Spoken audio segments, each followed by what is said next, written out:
যারা জুয়া খেলেন তাদেরকে আমি বলবো, রাতের ৩টা বাজে পারলে একা কবরস্থানে গিয়ে মাঝখানে করে বসে থাকেন 2 ঘন্টা। এত বড় কলিজা যদি আপনার থাকে, 2 ঘন্টা লাগবে না, আধা ঘন্টা পারলে বসে থাকিয়ে রাতের 3টায় গিয়ে।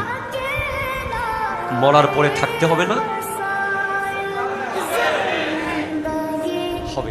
জান কিভাবে কবজ হবে?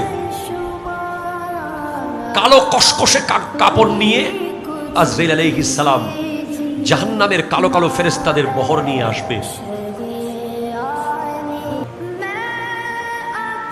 এমন ভয়ঙ্কর সিচুয়েশন হবে, মনে হবে পৃথিবীর সমস্ত সমুদ্রের পানি তার গায়ের দিকে আসতেছে।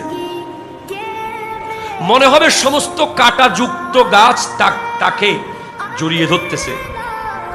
মনে হবে সমস্ত পাহাড় তার শরীরের দিকে আসতেছে।